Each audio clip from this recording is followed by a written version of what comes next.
All right, we're going to do some ham hocks here today. I use smoked ham hocks for my beans and my greens primarily. So we're going to brine these and we're going to smoke them. It's a pretty easy process. Mostly it just takes some time. I'm going to smoke these with cherry wood today at about 275. It'll take a couple hours to get it to 150 degrees internal. I bought these ham hocks from a butcher shop. It's 3 ham hocks. I had them split them in half. It's about 6 pounds of meat. I have 40 ounces of water. I have 3/4 cup of kosher salt and a 1/4 cup of brown sugar. I'm going to get these ham hocks into this brine. As usual, I like to mix my brine using my hand mixer. So I'll get the salt and the brown sugar into my container of 40 ounces of water, and then I'll mix it up with my mixer. It's going to all go into this stainless pot.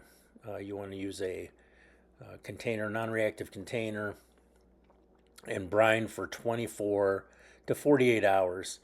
With this mixture of brine, I like a 24-hour. You want the meat to take up enough salt that it's going to impart into what you're cooking the ham hocks with.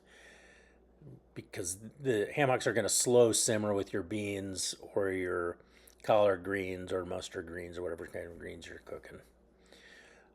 This actually will, when I'm done with these, I'll split these into 9 different containers. What I'll do is trim some of the meat off each one and make 3 different packages of just meat.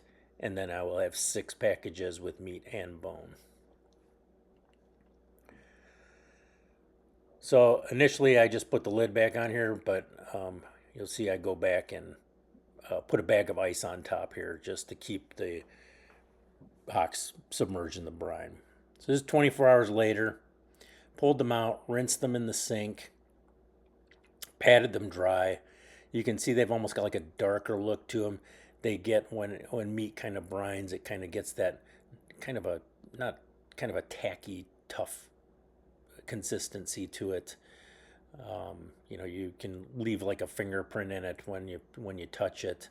It's just because it's taken up the salt and some of the moisture has come out of the cells. Some of the water has come out of the cells and replaced by salt. So this is after smoking for 2.5 hours to an internal of 150. Nice and golden brown from the cherry. And like I said, I'll split these up and into 9 different packages, food savor them, and keep them in the freezer and use them in future recipes.